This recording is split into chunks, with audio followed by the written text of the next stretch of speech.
జయ శుభకర వినాయక శ్రీకాణి భాగవర సిద్ధి వినాయక. నమస్కారం. ప్రేక్షకులందరికీ శుభోదయం. ఈనాటి శుభయోగం శీర్షికన మంగళవారం సందర్భంగా ఆర్థిక ఆరోగ్య కుటుంబ సమస్యల నుంచి సులభంగా బయటపడటానికి, సమస్త శుభాలు చేకూరటానికి సుబ్రహ్మణ్య స్వామికి సంబంధించిన ఎటువంటి మంత్రాలు జపించుకోవాలో పరిశీలిద్దాం. ప్రధానంగా శత్రుబాధల నుంచి బయటపడటానికి సుబ్రహ్మణ్య స్వామికి సంబంధించిన ఒక ప్రత్యేకమైన నామం విశేషంగా సహకరిస్తుంది. ఆ నామం ఏంటంటే ఓం స్కందాయ నమః. స్కందుడు అంటే అర్థం ఏంటంటే శత్రున్ శోషయాతి ఇది స్కందః, శత్రువులను శోషింపజేసేవాడు, భయపెట్టేవాడు. కాబట్టి సుబ్రహ్మణ్య స్వామిని స్కందుడు అనే పేరుతో పిలుస్తారు. అందుకే రామాయణంలో కూడా స్కంద ఇతి అబ్రువన్ దేవ స్కన్నంగర్భ పరిశ్రవాత్ కార్తికేయం మహాబాహుం కాకుస్థ జ్వలన ఉపమానమని శ్రీరామచంద్రమూర్తికి వశిష్ఠ మహర్షి సెలవిచ్చాడు. అంటే అర్థం ఏంటంటే ప్రకాశించే ఎర్రటి అగ్నిలాంటి తేజస్సుతో సుబ్రహ్మణ్య స్వామి ప్రకాశిస్తూ ఉంటాడని ఈ శ్లోకంలో ఉన్న అర్థం. అందుకే శత్రుబాధలన్నీ తొలగింపజేసుకోవటానికి మంగళవారం సందర్భంగా ఓం స్కందాయ నమః అనే నామాన్ని వీలైనన్ని సార్లు పఠించాలి. దానివల్ల శత్రుబాధల నుంచి సులభంగా బయటపడవచ్చు. అలాగే ఎవరైనా సరే మనోధైర్యం పెంపొందింపజేసుకోవాలంటే, ఆత్మవిశ్వాసం పెంపొందింపజేసుకోవాలంటే మంగళవారం సందర్భంగా సుబ్రహ్మణ్య స్వామికి సంబంధించిన ఓం గుహాయ నమః అనే నామాన్ని వీలైనన్ని సార్లు పఠించాలి. వేదాంత పరంగా గుహ అంటే హృదయం అని అర్థం. మన హృదయాంతరాలలో సుబ్రహ్మణ్య స్వామి ఉన్నాడు అని చెప్పటానికి సంకేతంగా గుహ అనే నామాన్ని పఠించాలి. అంటే మనలో ఉన్నటువంటి అంతర్గత శక్తిని పెంపొందింపజేసుకోవటానికి ఈ గుహనామం విశేషంగా సహకరిస్తుంది. ఓం గుహాయ నమః అనే నామాన్ని వీలైనన్ని సార్లు పఠించడం ద్వారా మనోధైర్యం పెంపొందింపజేసుకోవచ్చు, ఆత్మవిశ్వాసంతో తలపెట్టిన పనులన్నీ దిగ్విజయంగా పూర్తి చేసుకోవచ్చు. అలాగే ఎవరికైనా దీర్ఘకాలిక అనారోగ్య సమస్యలు ఉన్నట్లయితే ఆ అనారోగ్య సమస్యల నుంచి బయటపడటానికి ఓం పిసితాశ ప్రభంజనాయ నమః అనే సుబ్రహ్మణ్య నామాన్ని మంగళవారం వీలైనన్ని సార్లు పఠించాలి. ఈ నామంలో ఉన్న అర్థం ఏంటంటే పిసితాశ అంటే రాక్షస గణాలని అర్థం, ప్రభంజనాయ నమః అంటే రాక్షస గణాలను సమూలంగా నాశనం చేసే సుబ్రహ్మణ్య స్వామి అని అర్థం. అంటే కలియుగంలో అనేక రకాలైనటువంటి అనారోగ్య భావనలను తొలగింపజేయటమే రాక్షస గణాలను సుబ్రహ్మణ్య స్వామి సంహరించాడన్న నామంలో ఉన్న అంతరార్థం. అందుకే ఓం పిసితాశ ప్రభంజనాయ నమః అనే నామాన్ని స్మరించుకుంటే తీవ్రమైన అనారోగ్య సమస్యల నుంచి చాలా సులభంగా బయటపడవచ్చు. అయితే అన్ని రకాలైన ప్రయోజనాలను సిద్ధింపజేసుకోవటానికి సుబ్రహ్మణ్య స్వామికి సంబంధించినటువంటి ఒక ప్రత్యేకమైన మంత్రం ఉంది. ఆ మంత్రం ఏంటంటే ఓం సాం శరవణ భవ. సుబ్రహ్మణ్య స్వామి శరవణ అనే పేరు కలిగినటువంటి తటాకంలో శివుడి తేజస్సు ప్రవహించటం వల్ల ఆవిర్భవించాడు. కాబట్టి శరవణ అంటే రెల్లుగడ్డి పొదల్లో నుంచి ఆవిర్భవించాడు కాబట్టి ఆయనకి శరవణ భవుడు అనే పేరుంది. ఓం సాం శరవణ భవ. ఈ మంత్రాన్ని వీలైనన్ని సార్లు పఠిస్తే అన్ని రకాలైన ఆర్థిక ఆరోగ్య కుటుంబ సమస్యల నుంచి బయటపడవచ్చు. అలాగే శారీరక సౌందర్యాన్ని, మానసిక సౌందర్యాన్ని పెంపొందింపజేసుకోవటానికి ఓం కుమారాయ నమః అనే నామం విశేషంగా సహకరిస్తుంది. కుమారస్వామి అనే పేరు సుబ్రహ్మణ్యుడికి ఎందుకు వచ్చిందంటే కుశ్చితః మారః ఇది కుమారః. మారహ అంటే మన్మధుడు, కుశ్చిత అంటే వ్యర్థం చేసేవాడు. మన్మధుడి అందాన్ని కూడా వ్యర్థం చేసేవాడు కాబట్టి, మన్మధుడి కంటే గొప్ప అందగాడు కాబట్టి ఆయనకి కుమారుడు, కుమారస్వామి అనే పేరు వచ్చింది. కాబట్టి శారీరక సౌందర్యం, మానసిక సౌందర్యం పెంపొందింపజేసుకోవటానికి ఓం కుమారాయ నమః అనే నామం విశేషమైన శుభ ఫలితాలను కలిగింపజేస్తుంది. అలాగే ఓం కార్తికేయాయ నమః అనే నామాన్ని స్మరించినట్లయితే కుటుంబ సభ్యుల మధ్య విభేదాభిప్రాయాలన్నీ తొలగిపోతాయి. కుటుంబ సభ్యుల మధ్య అనురాగం పెంపొందింపజేసుకోవచ్చు. ఎందుకంటే సుబ్రహ్మణ్య స్వామి 6 ముఖాలతో ఆవిర్భవించినప్పుడు 6 ఋషిపత్నులు, వీళ్ళని 6 కృత్తికలు అనే పేరుతో పిలుస్తారు. ఈ 6 కృత్తికలు సుబ్రహ్మణ్య స్వామికి పాలిచ్చి పెంచారు కాబట్టి సుబ్రహ్మణ్య స్వామికి కార్తికేయుడు అనే పేరు వచ్చింది. అంటే మాతృవాత్సల్యం పొందాడు కాబట్టి ఆయనకి కార్తికేయుడు అనే పేరు వచ్చింది. ఓం కృత్తికా సోనవే నమః, ఓం కార్తికేయాయ నమః. ఈ నామాలలో ఏ నామాన్ని మంగళవారం స్మరించుకున్నా కూడా దానివల్ల కుటుంబ కలహాల తీవ్రతను తగ్గింపజేసుకోవచ్చు, కుటుంబ సభ్యుల మధ్య అనురాగాన్ని పెంపొందింపజేసుకోవచ్చు. ఇలా మంగళవారం సందర్భంగా సుబ్రహ్మణ్య స్వామికి సంబంధించిన నామాలు జపించుకున్నట్లయితే విశేషమైన శుభ ఫలితాలు సిద్ధింపజేసుకోవచ్చు. రేపటి శుభయోగం శీర్షికన మార్గశిర మాసంలో వచ్చే బుధవారం సందర్భంగా విష్ణుమూర్తిని ఏ విధంగా ఆరాధన చేస్తే సమస్త శుభాలు చేకూరతాయో పరిశీలిద్దాం. నమస్కారం.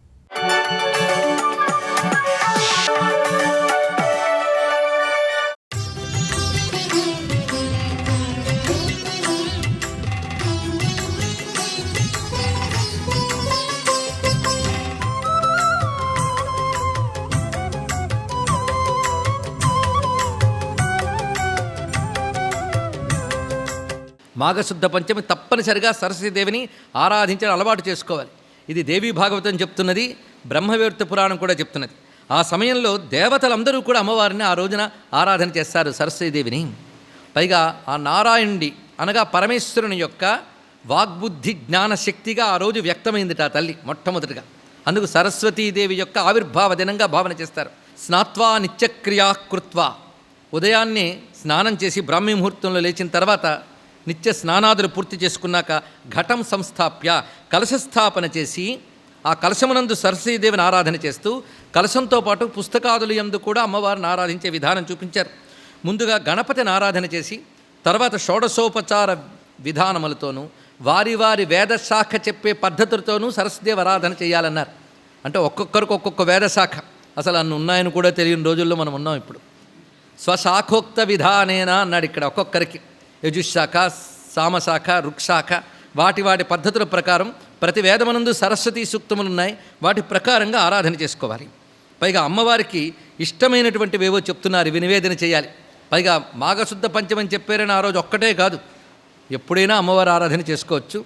పిల్లలకి విద్యారంభ దినన్నాడు. మనం కూడా ఏ విద్య ప్రారంభించినా అమ్మని ఆరాధన చేసుకోవలసిందే. ఈ తల్లి శుక్ల సరస్వతి గనక అన్ని శుక్లమైన పదార్థాలు, తెల్లని పదార్థాలు ప్రీతి. నవనీతం దధి క్షీరం లాజాంశ్చ తిల లడ్డుకం అన్నారు ఇక్కడ. నవనీతం అంటే వెన్న, పెరుగు, పాలు, పేలాలు, తెల్ల నువ్వులతో చేసిన లడ్డుకము. ఇక మిక్షురసం శుక్లవర్ణం పక్వగుడం మధు స్వస్తికం శర్కరా శుక్లధాన్యస్యాక్షతమక్షతం. తెల్లని చందనం కలిపిన తెల్లని అక్షతతో అమ్మవారిని ఆరాధించడం ఒకటి. అలాగే బెల్లపు పదార్థములు, మోదకములు, సైంధవము, హవిష్యాన్నము, ఇవన్నీ అమ్మవారికి ప్రీతి అయినటువంటివి. యవ గోధుమలతో అంటే యవ పిండి, ధాన్యపిండితోనూ గోధుమ పిండితోనూ చేసినటువంటి పదార్థములు తల్లికి ప్రీతికరమైనవి. అరటిపళ్ళు, పరమాన్నం సఘృతం, ఆవు నేతితో కలిసిన ఆవు పాలతో వండిన పరమాన్నము. ఇది ఆవు పాలు అనేది మాత్రం గుర్తుపెట్టుకోవాలి. అందులో బెల్లంతో కానీ శర్కరతో కానీ వండిన తర్వాత గోఘృతం అభిగరించి నివేదన చేయాలి. ఇక నారికేళం తదదుకం అంటే కొబ్బరి, దాని యొక్క నీరు అమ్మవారికి ప్రీతికరమైనటువంటివి. అదేవిధంగా కసేరు మూల మార్ద్రకం, కొబ్బరి బొండములు, కందమూలాలు, అల్లము, ఇక పక్వరంభాఫలం, పండిన అరటిపళ్ళు, ఇవన్నీ తల్లికి ప్రీతిపాత్రమైనటువంటివి అని చెప్పారు. అదేవిధంగా సుగంధ శుక్ల పుష్పంచ సుగంధం శుక్ల చందనం, తెల్లని పువ్వులు, తెల్లని చందనము అమ్మవారికి ప్రీతి. అలాగే ధవళ వస్త్రములు అమ్మవారికి సమర్పించడం, శంఖము సమర్పించడము అని వర్ణిస్తున్నారు. అలాగే ముత్యాల మాల అమ్మవారికి సమర్పణ చేయాలి. ఇవన్నీ కూడా నారాయణుడు చెప్తున్నాడు. సరస్వతి ఆరాధన ఈ విధంగా ఆరాధించాలి ఆ తల్లిని అని తెలుసుకోవాలి. సరస్వతీదేవి ఆరాధన మూలా నక్షత్రాన్ని కూడా చేస్తాం కదా, అక్కడి నుంచే ప్రారంభం. త్రిరాత్ర వ్రతం అమ్మే ఆరంభం, అమ్మే అంతం వరకు మనకుంటుంది. అందుకు సరస్వతీదేవి ఫలప్రదాయిని, సిద్ధిదాయిని. ఈ తల్లి ధ్యానం ఎలా చెయ్యాలి అనే దాన్ని వివరిస్తున్నాడు ఇక్కడ. ఒక్కొక్క ధ్యాన పద్ధతి శాస్త్ర ప్రకారం ధ్యానం చేయాలి. మనకు తోచిన రూపాన్ని ధ్యానించకూడదు, శాస్త్రం చెప్పిన రూపాన్ని మనం ధ్యానించాలి. అమ్మ ధ్యానం ఎలా చేయాలి, వేద పద్ధతిలో ఎలా ఉన్నది అనేది నారాయణుడు ఇక్కడ వివరిస్తున్నాడు. ఈ వర్ణన మనందరం ధ్యానంగా భావిద్దాం. ఈ వర్ణిస్తున్న స్వరూపాన్ని హృదయంలో భావన చేసి ధ్యాన ఫలాన్ని మనందరం పొందుదాం. ఈ ధ్యానమే భ్రమభంజన కారణం అన్నారు. భ్రమని పోగొడుతుంది, అజ్ఞానాన్ని పోగొడుతుంది ఈ తల్లి ధ్యానం. ఎప్పుడైనా రూపధ్యానం అనేది ఒక సైన్స్ అండి. ఒక్కొక్క దేవతా రూపాన్ని మనకు పెద్దవాళ్ళు వర్ణించారు. ఎక్కడైనా ఏకాంతంలో కూర్చుని ఆ రూపాన్ని ఒక్కసారి తలంచుకుంటే దాని ప్రభావం మన జీవితంపై, మన మనస్సుపై, మన గ్రహస్థితిపై కూడా ఉంటుంది. అందుకు రూపధ్యానం అనేది ఒక శాస్త్రం. అందుకు రూపవర్ణన అందుకు చేస్తారు. ప్రతిదానికి ఏ పారాయణ చేసినా, ఏ పూజ చేసినా మనకి ధ్యానం మొట్టమొదట, తర్వాత ఆవాహనం. స్తోత్రం చదివినా ధ్యానం, మంత్రం చేసినా ధ్యానం. అందుకు ధ్యానం ఒక శాస్త్రం. అలా ఇప్పుడు మనం సరస్వతి ధ్యానాన్ని ఎలా వర్ణిస్తున్నారు చూడండి. సరస్వతీం శుక్లవర్ణాం సస్మితాం సుమనోహరాం. చిరునవ్వు నవ్వుతూ ఉన్నది, మనోహరమైన స్వరూపంతో ఉన్నది. కోటి చంద్ర ప్రభాముష్ట పుష్ట శ్రీయుక్త విగ్రహం. కోటి చంద్రులు ఒకచోట ఉన్నారా అన్నంత ధవళ తేజస్సుతో ప్రకాశిస్తూ పుష్టి కలిగిన శోభాయమైన ఆకృతితో ఉన్నది. శుద్ధమైన వస్త్రములు ధరించి ఉన్నది. వీణా పుస్తకధారిణి, వీణని పుస్తకముని ధరించి ఉన్నది. ఒకటి అక్షర విద్య, ఒకటి నాద విద్య.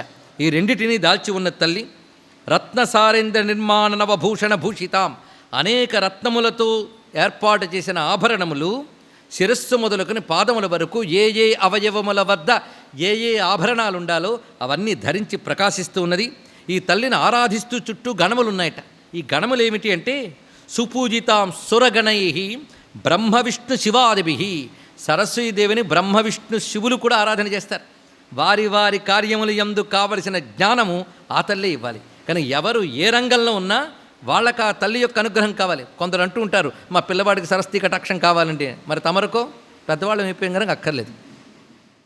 బుద్ధున్న ప్రతివాడికి సరస్వతీదేవి అనుగ్రహం కావాలి. బుద్ధి ఉండాలనుకునేవాడికి సరస్వతీదేవి అనుగ్రహం ఉండాలి. బుద్ధి ఎప్పుడూ బాగుండాలిగా. అందుకు బుద్ధి బాగుండాలి అంటే సరస్వతీదేవి అనుగ్రహం ఉండాల్సిందే. ఆవిడ బుద్ధికి అధిష్టాన దేవత. ఈ తల్లి వల్లనే సరి అయిన ఆలోచన, సరి అయిన నిర్ణయం, పైగా స్పష్టమైన జ్ఞానం మనకు కలుగుతున్నది కనుక సరస్వతీదేవిని శరణి వేడాలి. ఈ తల్లిని ప్రతి ఏడాది విశేషించి ఆరాధించాలి. ఈ తల్లికి ఇష్టమైనటువంటి తిథుల్లో పంచమి ఒకటి ప్రీతిపాత్రమైన తిథిగా చూపిస్తున్నారు. ఈ తల్లికి సంబంధించిన మంత్రము, కవచము ఇత్యాదులన్నీ పురాణములు యందు చెప్పబడిన గురూపదేశంతో ఇవన్నీ చేయవలసినది. ఈ తల్లి దయను చెప్తూ కొన్ని విశేషములైన అంశములు చెప్తున్నారు. పూర్వం యాజ్ఞవల్కుడనే మహర్షి ఒక ఆయన ఉండేవాడు. ఆయన గురువు వద్ద వేద విద్యంతా నేర్చుకున్నాడు. కానీ ఏదో ఒక చిన్న పొరపాటు వల్ల గురు శాపానికి గురయ్యాడు ఆయన. దానితో నువ్వు నేర్చుకున్న విద్యంతా మర్చిపోతావన్నాడు. విద్యయే ప్రధానంగా ఉండేవారు నాటి ఋషులు. విద్య వల్ల ఏదో సంపాదించాలని కాదు, విద్యనే సంపాదించాలనుకునే వాళ్ళు. అది తెలుసుకోండి ఇక్కడ.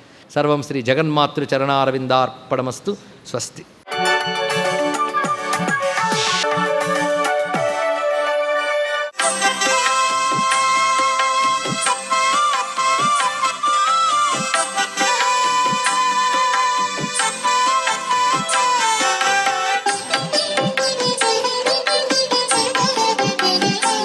ఓం నమో నారాయణాయ.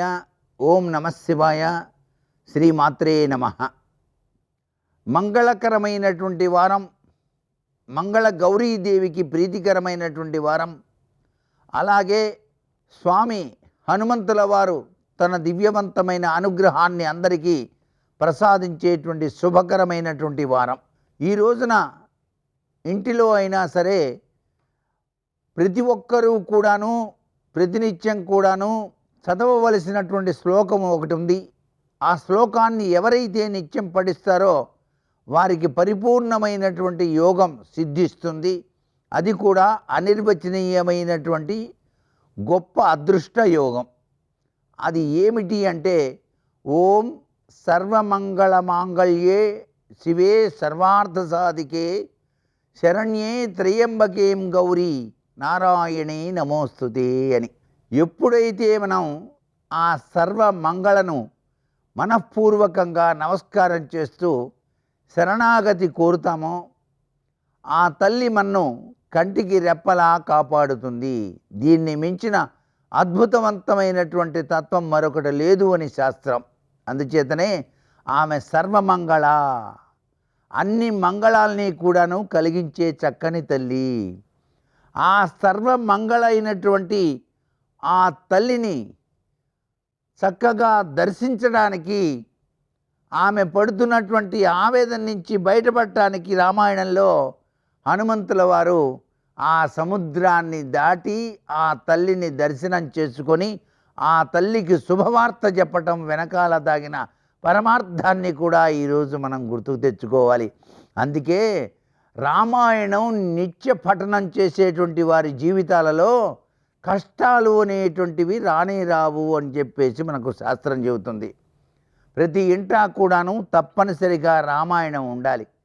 ఆ వాల్మీకి రామాయణాన్ని ప్రతినిత్యం కూడాను కొద్దిసేపు అయినా సరే మనం పఠనం చేయాలి.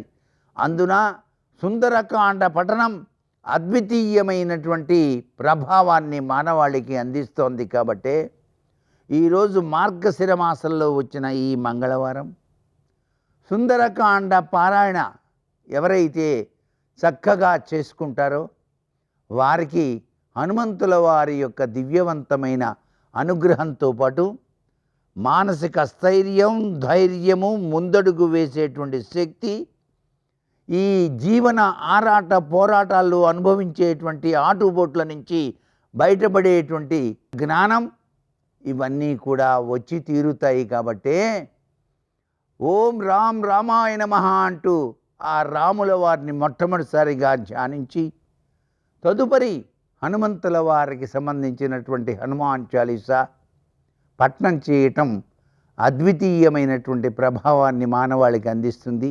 సర్వే జనా సుఖినో భవంతు.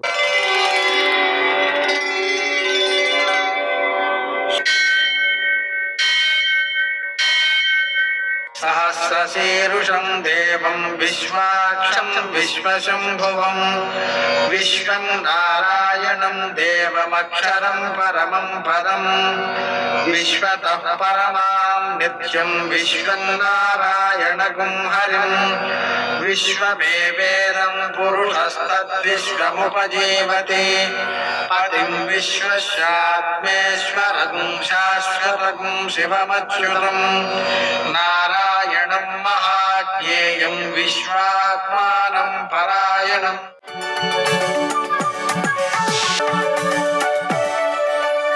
సూర్యశౌర్యమథేందురింద్రపదవీ సన్మంగళం మంగళం. మర్కటేశ మహోత్సాహ సర్వశోక వినాశన శత్రువును సంహరమాం రక్ష శ్రియందాపయమే ప్రభో. నేటి కాలమాన విశేషాలను గమనిద్దాం. స్వస్తి శ్రీ చాంద్రమాన విశ్వావసనామ సంవత్సరం దక్షిణాయనం హేమంత ఋతువు మార్గశిర మాసం కృష్ణపక్షం మంగళవారం.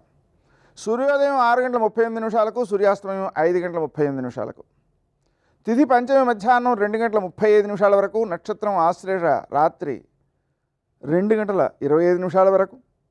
వర్జం మధ్యాహ్నం 3:27 నుంచి 5:01 వరకు. దుర్ముహూర్తం ఉదయం 8:50 నుంచి 9:34 వరకు. మరల రాత్రి 10:50 నుంచి 11:42 వరకు. అమృతకాలం రాత్రి 12:51 నుంచి 2:25 వరకు. రాహుకాలం మంగళవారం కాబట్టి మధ్యాహ్నం 3 నుంచి 4:30 వరకు. అష్టగవర్గ రీత్యా శుభప్రదమైన సమయం ఉదయం 11 గంటలకి. నేటి విశేషం మంగళవారం. మంగళవారం సందర్భంగా దీర్ఘ అనారోగ్యాలతో ఉన్నటువంటి వారు కుజునికి సంబంధించినటువంటి వ్రణమోచక అంగారక స్తోత్రాన్ని పారాయణ చేసుకోవడం ద్వారాను అంగారక మహీపుత్ర భగవన్ భక్తవత్సల నమోస్తుతే మమాశేష వ్రణమాసు విమోచయ అనే మంత్రంతో ఆయనకు అర్ఘ్యప్రదానం ఇవ్వడం ద్వారాను దీర్ఘ అనారోగ్యాలని జయించగలుగుతారు. అలాగని అప్పులు తీర్చడం, ఎంతో కొంత వీలైనంత తీర్చడం, రుణమోచక అంగారక స్తోత్రం, రుణమోచక గణేశ స్తోత్రం, రుణమోచక నృసింహ స్తోత్రం పారాయణ చేసుకోవడం, శ్రీ గణేశ రుణం చింది అనే మంత్రాన్ని జపించుకోవడం వల్ల 10 రకాల రుణాలని జయించేటువంటి శక్తి ఏర్పడుతుంది. జయవారం కాబట్టి హనుమంతుణ్ణి సింధూరంతో పూజ చేసుకోవడం, అప్పాలు నివేదన చేయడం, హనుమాన్ చాలీసా పారాయణ చేయడం, సుందరకాండ పారాయణ చేయడం మొదలైన చర్యల ద్వారా విద్యార్థులు పరీక్షలలో, ఉద్యోగార్థులు పోటీ పరీక్షల్లో, నాయకులు ఎన్నికలలో విజయాన్ని సాధించే శక్తి ఏర్పడుతుంది. హనుమంతుని యొక్క ప్రసాదంతో విజయం సాధించినట్లయితే ధర్మరక్షణలో ఆ నాయకులు సమర్థులవుతారు. నేటి కాలంలో అది అత్యవసరం. నేటి ఆణిముత్యాలు.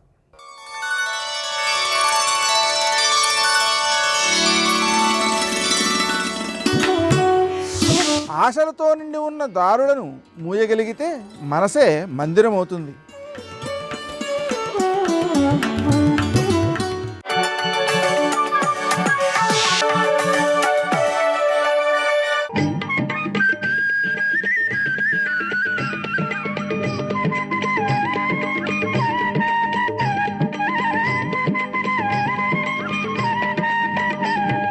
సుబ్రహ్మణ్యం సుబ్రహ్మణ్యం షణ్ముఖనాథ సుబ్రహ్మణ్యం సుబ్రహ్మణ్యం సుబ్రహ్మణ్యం షణ్ముఖనాథ సుబ్రహ్మణ్యం. తతో దేవా పునరిద మూచశ్చాద హుతాశనం. వేడి వేడి అని ఆవిడ అరిచింది, తట్టుకోలేకపోతున్నాను, నేను పట్టలేను అంది. వెంటనే వేడి వేడి అంటున్నావు కాబట్టి వేడిగా ఉండేవాడు, వేడిని తట్టుకునేవాడు అగ్ని ఒక్కడే అని వాళ్ళు అగ్నిని పిలిచారు. దేవతలందరూ పిలిచి, ఓ అగ్నిహోత్ర నీ యందు ఉంచుకో.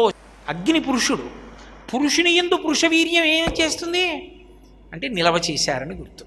అగ్ని దాన్ని తీసుకుని తన యందు ఉంచాడు. అగ్నికి ఎక్కడిది ఈ శక్తి అని మీరు నన్ను అడగచ్చు.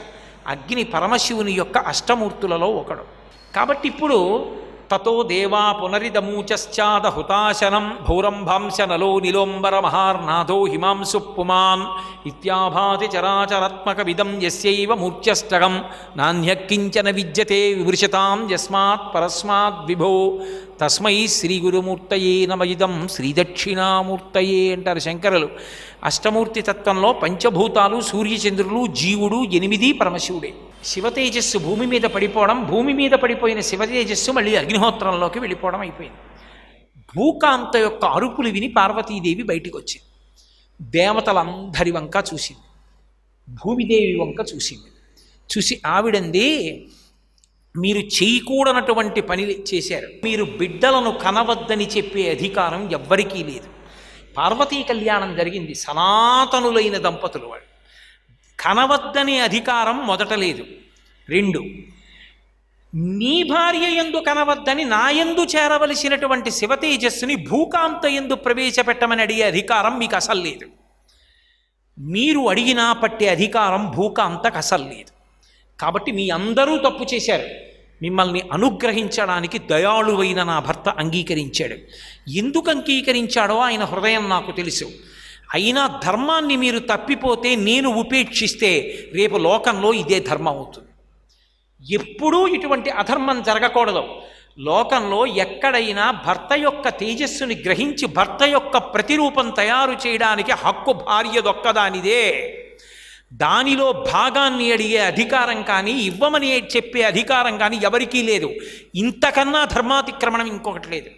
కాబట్టి ఇది ఎప్పటికీ జ్ఞాపకం ఉండిపోవాలి అంటే మిమ్మల్ని అందరినీ నేను చెప్పిస్తున్నాను ఆవిడ అని మొట్టమొదట దేవతల వంక తిరిగింది. మీరు కదు వచ్చి చెప్పింది, ఈశ్వర మీ తేజస్సు మీ యందు ఉంచుకోండి అని చెప్పిన వారు మీరు. ప్రజోత్పత్తిని గమనించకుండా మాట్లాడారు కనుక అపత్యం స్త్వేషు దారేషు తస్మాన్నోత్పాదయిష్యధా అంది. మొదటి శాపం ఇస్తున్నాను. ఇక దేవతలకు తమ భార్యల యందు బిడ్డలు కలగకుండుగాక. ఇప్పటికి ఎంతమంది ఉన్నారో అంతే ఉంటారు. అందుకే అప్పటికీ ఇప్పటికీ ఎప్పటికీ దేవతలు 33 కోట్లే. కుమార సంభవమునందు జరిగింది ఈ శాపం. అన్నిటికన్నా కోపం ఆవిడికి ఎక్కడొచ్చిందో తెలుసా? ఇది లోకంలో జగన్మాత అయినటువంటి పార్వతీదేవికి వస్తే, లోకంలో ఏ స్త్రీ విషయంలో నువ్వు ఇటువంటి అపచారం చెయ్యవద్దు, ఇటువంటి తప్పు మాట మాత్రం ఎన్నడూ పలకవద్దు. పలికితే పార్వతీదేవంతటిది ఒప్పుకోలేదు. నువ్వెంతటి వాడివి సలహాలు చెప్తే, కాబట్టి అటువంటి సలహాలు చెప్పవద్దు అని చెప్పడానికి ఆవిడ భూమిని శపించింది. ఆవిడంది, అపుత్రం స్త్వేషు దారేషు యస్మాన్నోత్పాదయిష్యధా అవనేనైకరూపాత్వాం బహుభార్యా భవిష్యసి అంది. ఓ భూమి, నువ్వు ఒకే రూపమును పొందకుండా ఉండెదవుగాక. ఇప్పటి వరకు నీకు ఒకే రూపం, ఇక ఇక్కడి నుంచి నువ్వు అనేక రూపములు పొందెదవుగాక. ఎప్పుడైనా ఆడదానికి ఏదో నా రూపం ఇదండి అంటే బాగుంటుంది. నేను ఇప్పుడు ఇలా కనపడతాను కానండి, ఓ గంటకి చాలా అసహ్యంగా ఉంటానండి అంటే ఎంత అసహ్యంగా ఉంటుంది ఆ మాట.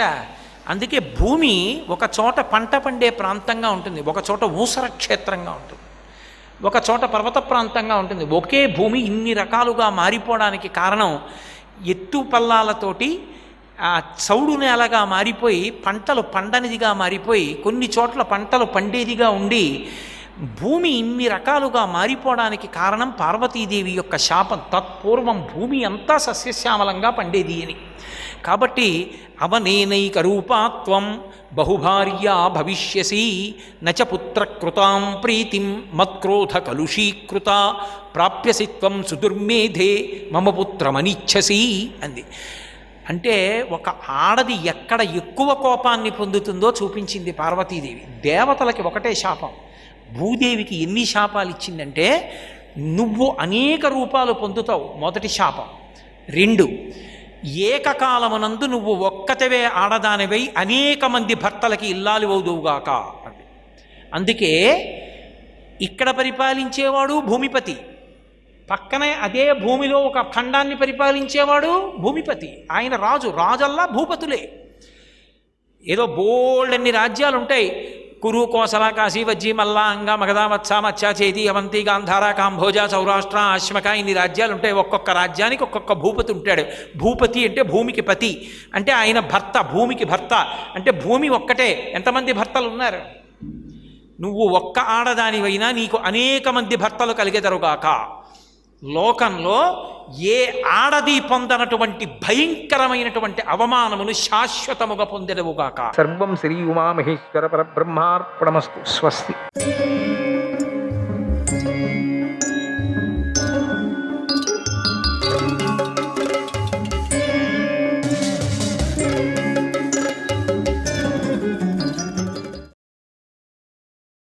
మేనకకు జాలి లేదు అంటే ఆవిడని తిడుతున్నాడు. అందుకే నిన్ను పర్వతంపై విడిచి తన దారిని తాను వెళ్ళిపోయింది. ఆవిడ ఎంత ఎంత కఠినాత్మురాలు అనే విధంగా మాట్లాడుతున్నాడు. నీ తండ్రి అయిన విశ్వామిత్రుడు అటువంటి వాడే కదా, అట్లా చేసేది వాళ్ళిద్దరూ. అతనికి జాలి లేదు. బ్రాహ్మణుడు కావాలనే ఆశతో తపస్సు చేస్తూ క్షత్రియుడిగా ఉండి ఎంతో తపస్సు చేస్తూ ఆ తపస్సు సిద్ధించే సమయానికి కామవశుడైపోయాడు. చేయొచ్చా నీ తండ్రి ఆ పని చేయొచ్చా? తప్పు చేశాడు నీ తండ్రి. నీ తల్లి మేనక కూడా తప్పు చేసింది. నీ మాటలు నమ్మబుద్ధి కావటం లేదు. పైగా సిగ్గుపడకుండా రాజైన నా ఎదుటే మాట్లాడుతున్నావు. రాజే కదా ఎట్లయినా.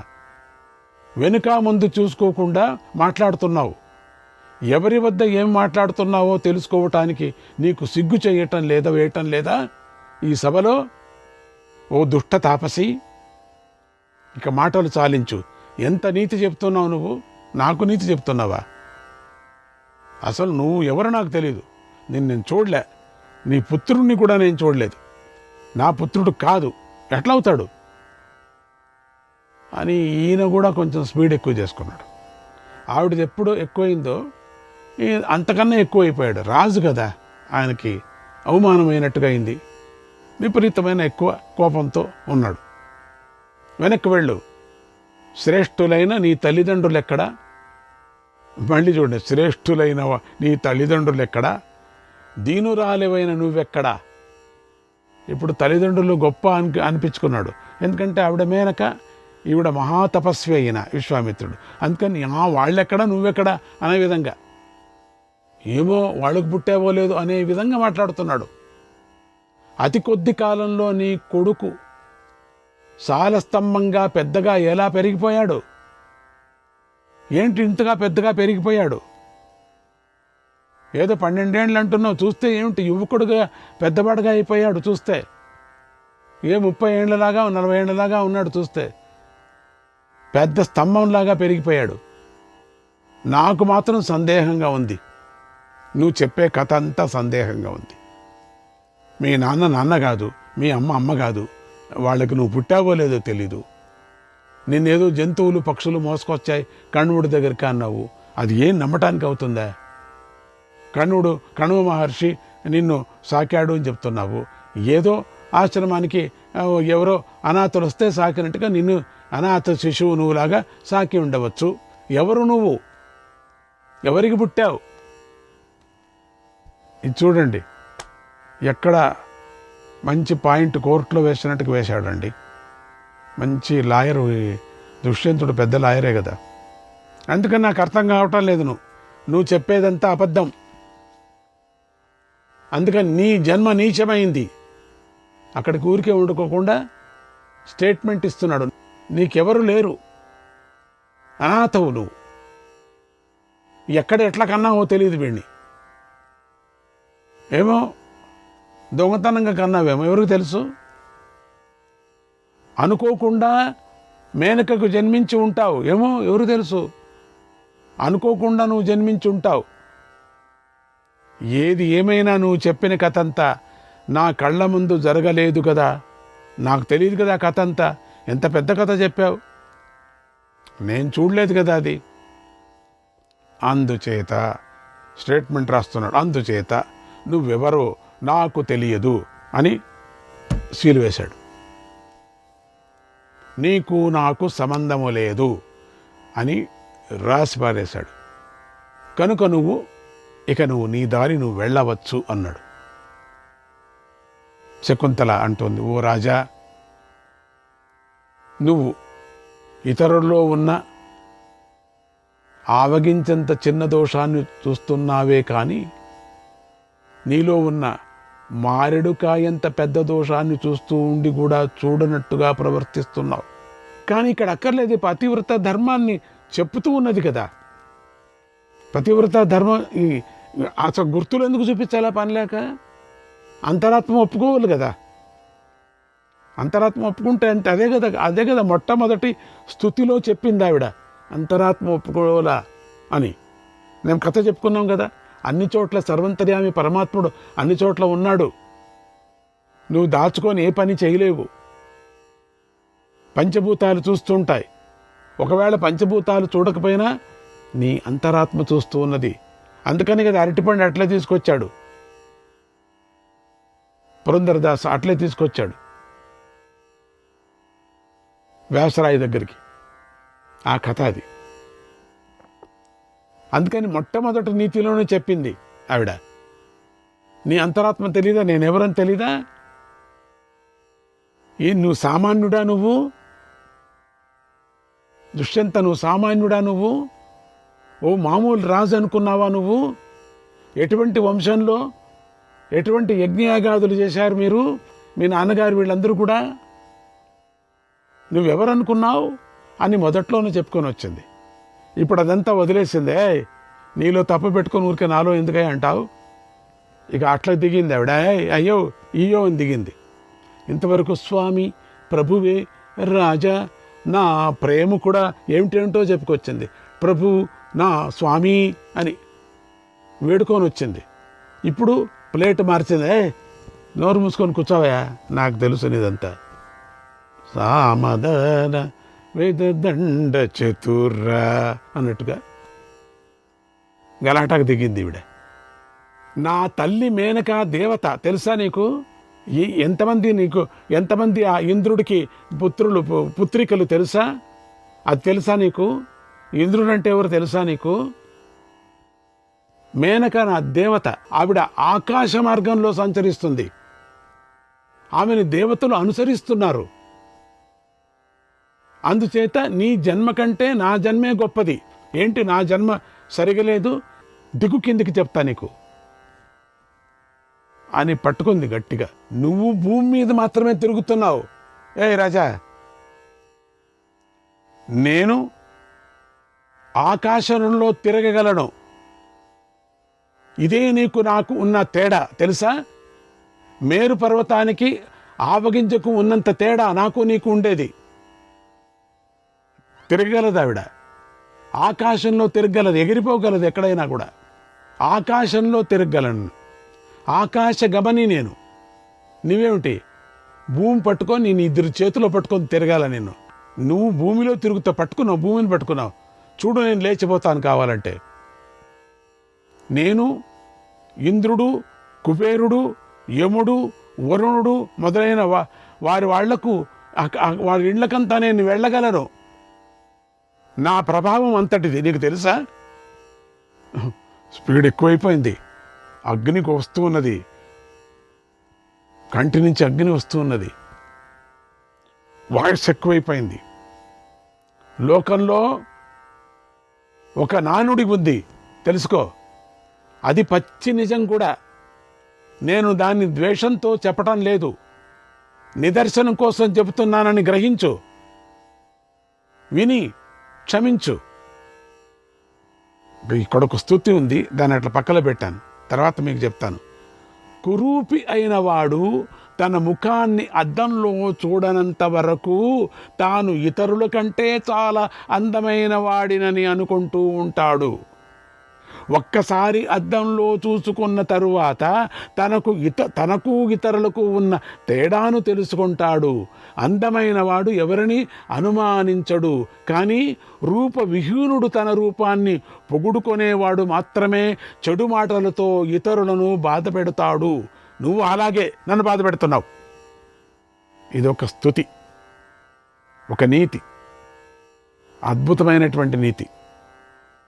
మూర్ఖో హి జల్పతాం పుంసాం శ్రుత్వా వాచః శుభాశుభాః అశుభం వాక్యమాదత్తే పురీషమివ సూకరః. మానవుడు మాట్లాడుకునే శుభమైన మాటలను అశుభమైన మాటలను విని మూర్ఖుడు వాటిలో అశుభమైన మాటలనే గ్రహిస్తాడు. చెడు మాటలనే గ్రహిస్తున్నావు. మాలో అంతా నీ చెడే నీకు కనపడుతున్నది. మానవుడు మాట్లాడే శుభాశుభ వచనాలను విని బుద్ధిమంతుడు నీటి నుండి హంస పాలను మాత్రమే గ్రహించినట్లుగా శుభమైన మంచి మాటనే గ్రహిస్తాడు. నువ్వు కూడా అలాగే మంచి మాటనే గ్రహించు. కొనాక అదే చెప్తున్నది పాపం. మంచి మాటను గ్రహించు. అన్యాన్ పరివదన్ సాధు యతాహి పరితప్యతే తథా పరివదన్నన్యాన్ తుష్టో భవతి దుర్జనః. ఇతరులను నిందిస్తున్నప్పుడు సత్పురుషుడు ఎంతో బాధపడతాడు. దుర్జనుడు మాత్రం ఇతరులను నిందిస్తూ చాలా ఆనందిస్తాడు. చూడండి ఎంత బాగుంది. దీన్ని మళ్ళీ చెప్పుకుందామా? ఇది అందరికి కావాలి. ఇది అన్యాన్ పరివదన్ సాధు యతాహి పరితప్యతే తథా పరివదన్నన్యాన్ తుష్టో భవతి దుర్జనః. ఇతరులను నిందిస్తున్నప్పుడు సత్పురుషుడు ఎంతో బాధపడతాడు. దుర్జనుడు మాత్రం ఇతరులను నిందిస్తూ చాలా ఆనందిస్తాడు. నువ్వు దుర్జనుడిలాగా ప్రవర్తించవద్దు. సత్పురుషులు వృద్ధులకు నమస్కారం చేసి ఎంతగానో ఆనందాన్ని పొందుతారు. మూర్ఖుడు మాత్రం సజ్జనుడిని నిందించి ఆనందాన్ని పొందుతాడు. ఇది చూడండి ఎంత చిత్రంగా ఉంది.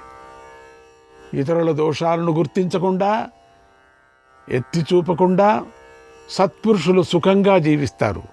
మూర్ఖులు ఇతరుల దోషాలను మాత్రమే గుర్తిస్తూ ఉంటారు. అదే పని వాళ్ళకి. ఎక్కడ తప్పుందో చూస్తూ ఉంటారు. ప్రూఫ్ రీడింగ్ వాళ్ళలాగా. వాళ్ళు ప్రూఫ్ రీడింగ్ చూడకపోతే పుస్తకం బయటికి రాదు.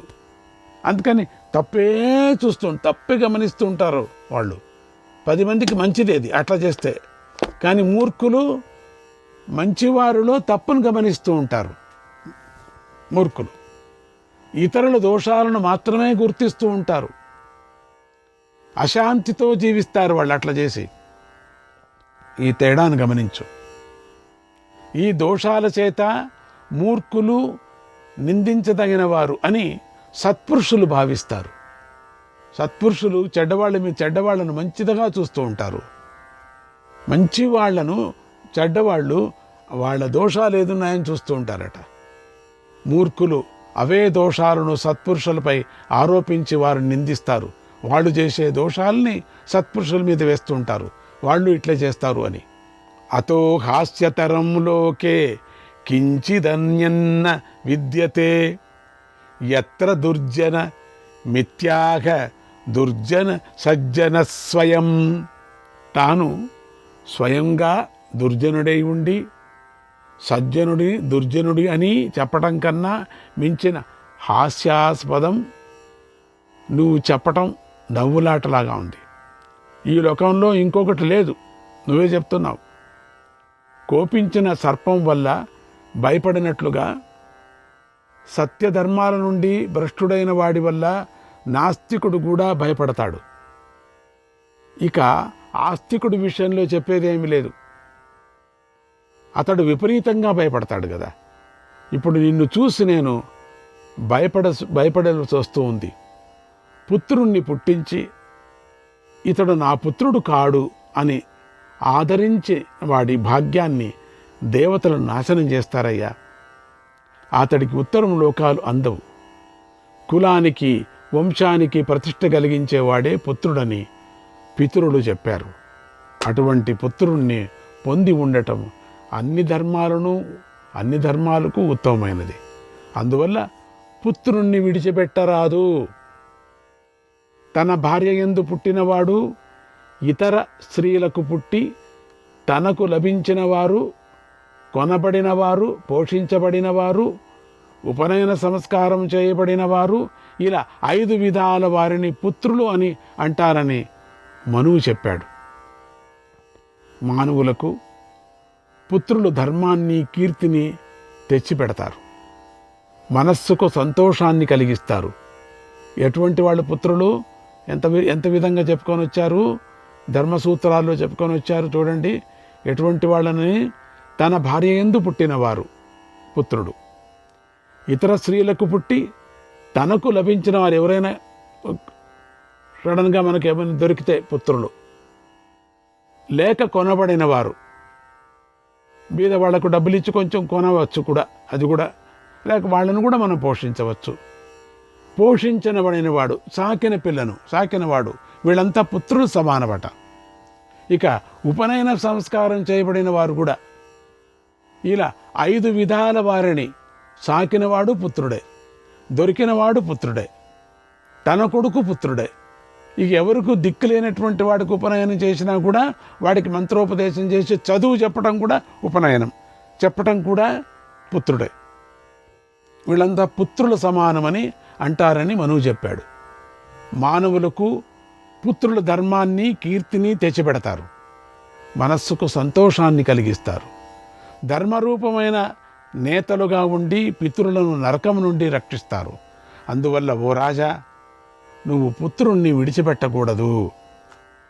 నన్ను ఇడిచినా పర్వాలేదు. సత్యధర్మాలను రక్షించే మీరు కపటంగా ప్రవర్తించవద్దు. మిమ్మల్ని మీరు మోసగించుకోవద్దు రాజా.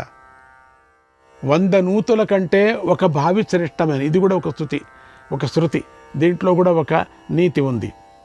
ఇది కూడా ఈ శ్లోకాన్ని అట్లా పక్కన పెట్టాను, మళ్ళీ తీసుకుంటా. 100 నూతుల కంటే ఒక బావి శ్రేష్టమైనది. అటువంటిది 100 బావుల కంటే ఒక క్రతువు, యజ్ఞం శ్రేష్టమైంది. అటువంటి 100 క్రతువుల కంటే ఒక పుత్రుడు శ్రేష్టమైన వాడు. అటువంటి 100 మంది పుత్రుల కంటే సత్యం శ్రేష్టమైనది. ఎంత బాగుంది. అశ్వమేధ సహస్రంచ సత్యంచ తులయాధృతం, అశ్వమేధ సహస్రాద్ధి సత్యమేవ విశిష్యతే. 1000 అశ్వమేధ యాగాలను ఒక తక్కడలోనూ, సత్యాన్ని మరో తక్కడలోనూ ఉంచి తూచితే 1000 అశ్వమేధ యాగాల కంటే కూడా సత్యమే బరువుగా తూగుతుంది. రాజా, వేదాలన్నీ చదవటం, అన్ని తీర్థాలలోనూ స్నానం చేయటం కూడా సత్యమైన వచనంతో సమానమవుతాయో కావో చెప్పలేం. కానీ సత్యంతో సమానమైన ధర్మము లేదు. సత్యం కంటే గొప్పది లేదు. ఈ లోకంలో అసత్యం కంటే మించిన తీవ్రతరమైన మంది పాపము లేనే లేదు. రాజా, సత్యమే పరబ్రహ్మం. సత్యమే అన్నిటికన్నా గొప్ప వ్రతం.